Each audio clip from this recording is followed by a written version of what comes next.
People romanticize going home, and then when you get home, you realize why you left. LeBron was in Miami. They have no state tax. The water's aqua blue. Pat Riley, Mickey Arison, Dwayne Wade.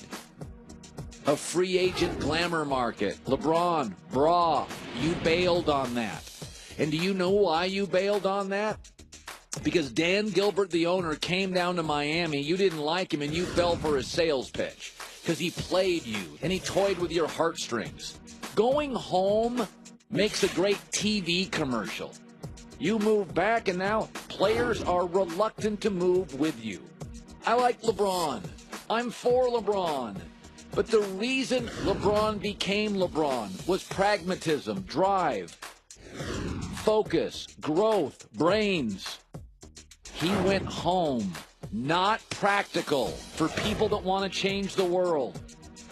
In our lifetimes, Michael Jordan is considered, like the greatest athlete ever. But if Tom Brady also wins his 6th Super Bowl, he's the greatest team athlete ever. Because to be the greatest, you have to beat the greatest. The St. Louis Rams, who already had a title, were on their way to a dynasty. Brady ended it.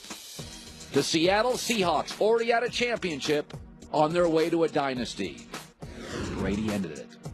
Peyton Manning and the Colts on their way to a dynasty. Tom Brady never let it happen. Michael could never get past the Pistons and the Celtics when they were in their prime. When Brady wins his 6th, he'll have beaten and ended dynasties. Michael beat the Utah Jazz twice.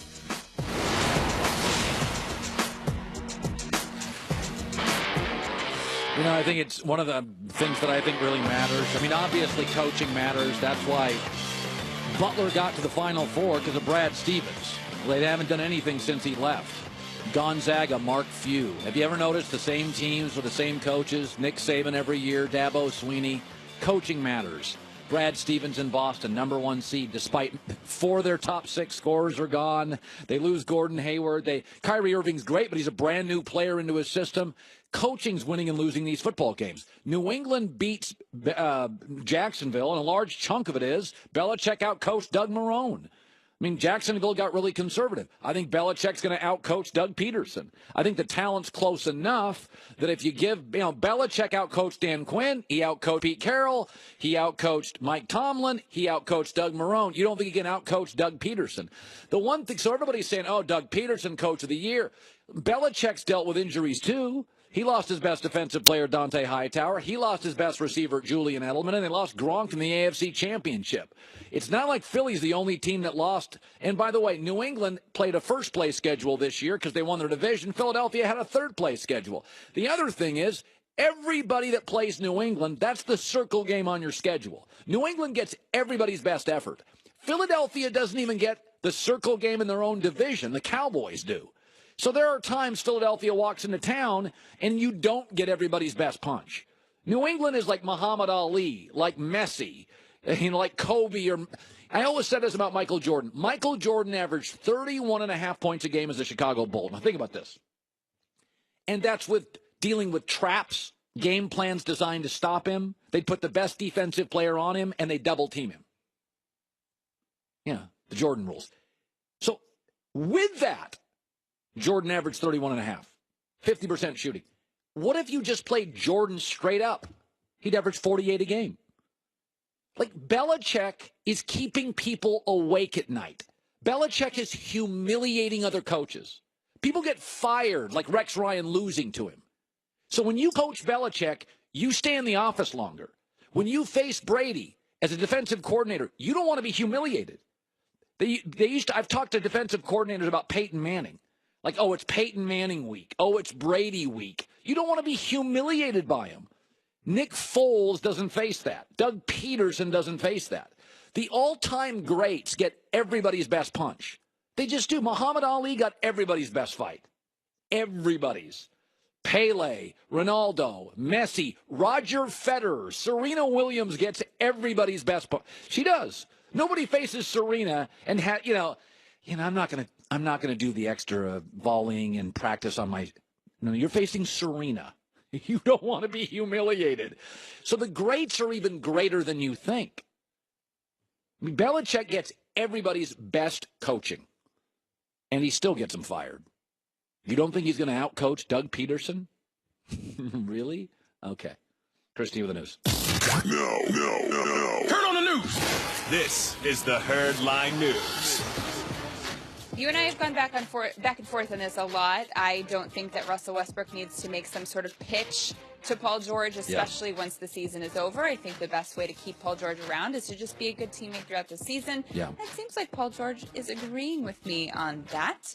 He is saying that how Westbrook is handling the All-Star game thing and everything during the season is making his decision on his future much easier. Russ is the reason why this decision is becoming even more easier to make is the character Russ is. Stand-up guy, and he has his teammates back.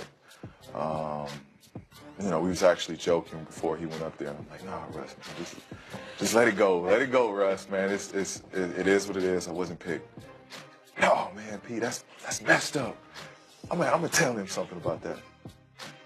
Stand-up guy. Really is. Good character. By the way, Defending him. Oh, hold on. if Houston gets LeBron, then you're going to have Westbrook, Adams, Paul George, Paul, Harden, LeBron, Steph, Clay, Durant. That would be pretty cool. It is, but can we now say that Westbrook's a good teammate and it's Paul? People say a lot of things. You think that Paul George would just openly do that even if he thought it wasn't true? I think athletes lie constantly. I do too, but there's a reason to lie about that. There always is. To make everybody feel good, I've got his back. Listen, you and I know one thing about athletes. What? They're manipulators. All of them. Yeah. In fact, the better they are, the more they manipulate. Probably. So, it's a nice comment, and I'm glad he said it, and it's working. And, by the way, would I like to see the Lakers be better? But if I was Paul George this morning, I'm not sure I'd join this mess in L.A. either. Oh, that's true. Here's another reason why the All-Star draft selection process should be on TV. Yeah. Steph Curry put out on Instagram a picture of his blank slate, his choices for the draft. So he's got all of his options on the left, and then he's got to write in his choices on the right side. And he wrote clean slate. And then look who commented on his Instagram, Draymond Green. He said, today is the day I head into Bob's office, Steph. And then Kevin Durant commented, choose wisely, Steph. So they're all paying attention to this. I think this is great. Yeah, of course it matters. There's a lot of egos here, man. This is playground stuff. Like, who's going to pick me? Where do I go? Yeah, that's why I think it would have been great on TV. I'm leaving you for LeBron. And finally, this is really big news today. Vince McMahon is apparently announcing today the return of XFL. It'll be made at 3 p.m. Eastern Time, so pretty close to right now on this company's social media pages. Do you think this could be successful? I mean, since the first time he did this, combat sports have kind of blown up, and there are a lot more ways that you can consume products like this. I don't. You have to be really well financed. The NFL can kind of squish it. I will say this, though. There's a real narrative now that football's in trouble and the NBA is coming back. If you can get 2 million people to watch an NBA regular season game, you're overwhelmed. If you don't get 17 million people to watch an NFL game, you get crushed. There's a lot of NFL fans and college football. There's room for a quirky, fun, brief league. I just think the capital you'd have to raise. I mean, I think this, Christine, we have college football we love, and we have NFL, and then we have the NFL playoffs and the bowl system, and then we have a little break, and then we go into the draft and combines. There's a little 45-day window where we could have it, but we're getting to the point where NFL's an 11-month sport. How much open real estate is there? I mean, honestly. Would you think about the guys that could join the XFL? What if you had like Johnny Manziel, Tim Tebow, Ochocinco, T.O.? There'd be a handful, RG3. but I don't think the football would be great. No, but it might be worth watching for the characters. Christine with the news. Well, that's the news. And thanks for stopping by. The Herd Line Say News. goodbye to takeout. Hello to HelloFresh. Healthy ingredients, easy to follow recipes, shipped to your door, limited time, $30 off your first box. Go to HelloFresh.com. Free shipping, by the way.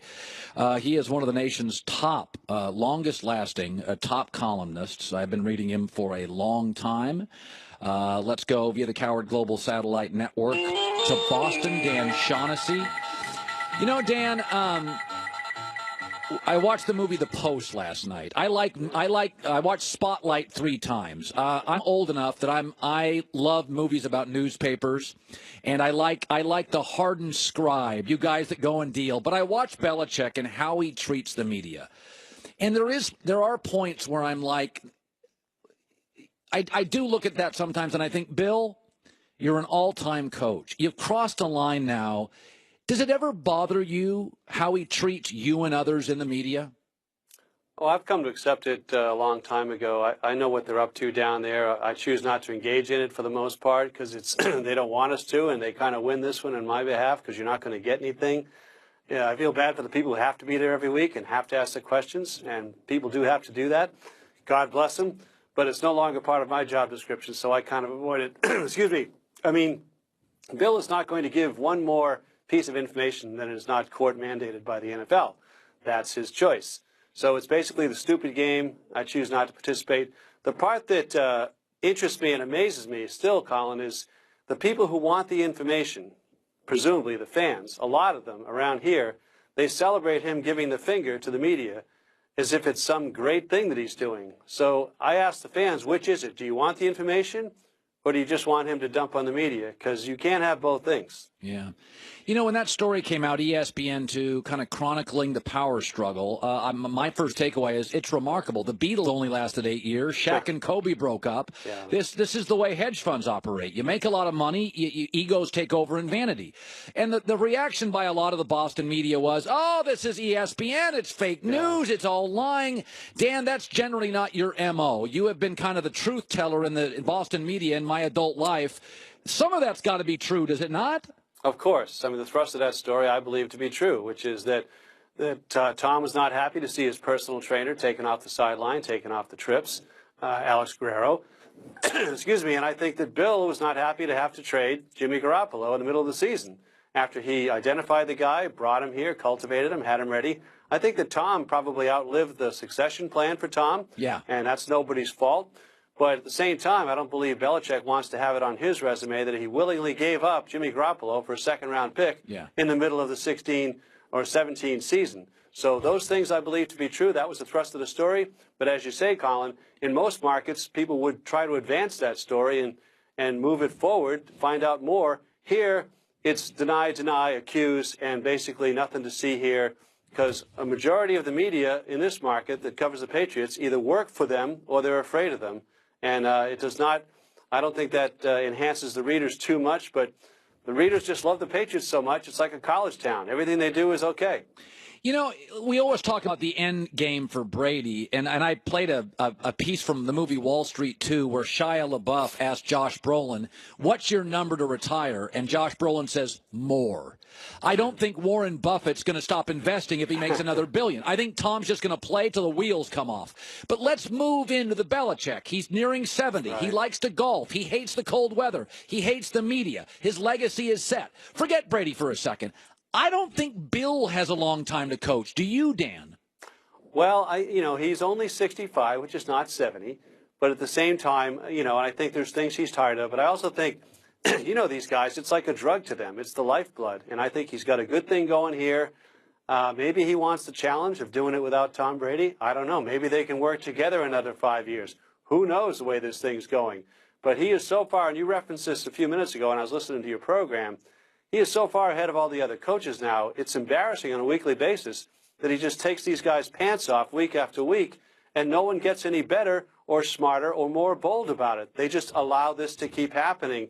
I've never seen a disparity of coaching the way you have it right now in the NFL with Belichick. It's getting worse every year. It really is. One of the things I noticed they did a couple years ago, he's kind of been an early adapter.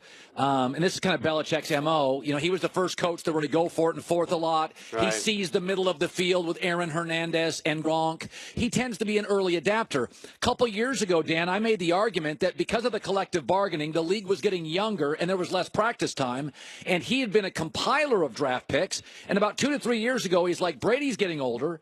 The players are getting younger. I don't want to coach some of these guys. I'm going to give up draft picks, and I'm going to get an older veteran team. That was my takeaway on it. When I look at this Patriot team now, Dan, they're kind of old, are they not? I mean, how long is Gronk going to be here? How many injuries will Belichick deal with Gronk. I think he's ready to move off him. Well, we've thought that for a while, and again, I think he's going to play in the Super Bowl, but he did not play in last year's. Keeping him on the field has been the hardest part of this thing, and that's why they were able to get him in the draft where they got him, because of the college injury history that you had there. But it's a mix of older and younger guys they have here now. What it is, Colin, it is not one of their stronger teams they have ever had. The overall weakness of the league is really upholding this team, and it's probably going to take them all the way to the parade in 2 or 3 weeks from now. Yeah. Let's shift to the Celtics. I don't think it's a coincidence that in San Francisco, which I consider sort of a brain center in the United States, they've had Moneyball, the early adapters for the three-point ball. It's a very smart city. Similarly, Boston, I think, has 51 universities, MIT, Harvard. Yep. The Red Sox have been ahead of people analytically. The Patriots are the smartest football team. And Boston, meanwhile, of all the rebuilds, it's the most redeemable. When you look at Brad Stevens and how this is sort of imploding in Cleveland, the Gordon Hayward injury sets them back a little. Do you think just for this year, if LeBron, he stays here, right, is your sense in Boston, Cavs own the East for a year, and then for a decade it's Boston? What is the sensibility in your city now on the rebuild and where it's at? Oh, it's gone up every year. Now, they won 53 last year. They were the top seed in the conference. I'm not sure where they'll finish this year. It'll be more than 53 wins. They might be the top seed again. They're on a good path for that right now. They could have trouble getting by Toronto or Washington in the playoffs. Cleveland is going to be an obstacle no matter how disarray they are right now, and whatever's going to happen there. They still have LeBron James, a veteran team of guys who have won championships. But Boston has a chance to advance to the finals this year, and as you say, it's all ahead of them. Hayward's coming back. They got the Laker pick. This is only going to get better. Your Tatum and Brown are 20-year-old guys. So, yeah, they are the future in the NBA, certainly in the NBA East. Yeah. By the way, Brad Stevens, we know Belichick's difficult. What is Brad Stevens? What's the secret sauce? Is it just his intellect? Because when I watch them in half-court sets, Dan, you go to Celtic games, virtually every night. What is the sense around the league that separates Stevens, I think a young Belichick, just an academic? What is it? Yeah, you're right. When they come out of timeouts or at the end of the game, they have really good plays designed. The guys get open. You wouldn't think they'd be able to get their guys open. They can do that. The players want to play for him. That's not always the case, especially with a guy who was not an NBA player. Yeah. Very hard to do these days. But you get guys in other cities with tremendous respect for him. LeBron even. They'll gush about the praises of Brad Stevens. And I think the Celtics are happy. They believe he's staying here. His name gets brought up every time Kentucky or any job comes up in the college ranks. He seems to like what he's doing. The path is good here. He's got a great young team. It's all ahead of him. And, as valuable coaches go, he would be it in the NBA right now. Dan Shaughnessy, Boston Globe. Have you seen the movie The Post yet? Oh, of course. Okay. Yeah, well, I know you did. I thought it was pretty good. Meryl Streep was amazing. The story itself, fantastic. Dan, pleasure to talk to you again. Thank you so much. Thanks, Colin. All right, coming up next, Philadelphia fans, come after me hard. Yes, it's another edition of Hurtful Tweets. Yeah, you'd think I was a horse. They want to punch me. I love my car. You love your car. But my car is now a couple of years old, and I got to worry about extended vehicle service protection. Do you? Consider CarShield. Now, CarShield's a company, $2 billion, Midwest company, giving out $2 billion in claims. Fuel pump costs you $500. Water pump could be $800. What happens when your car warranty runs out?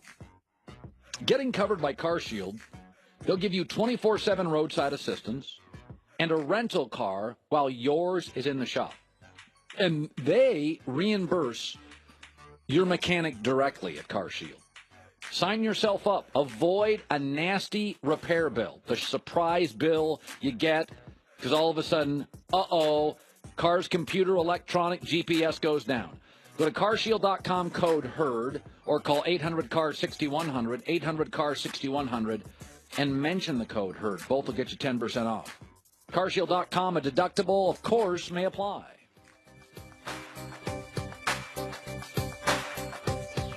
Building a website in under an hour.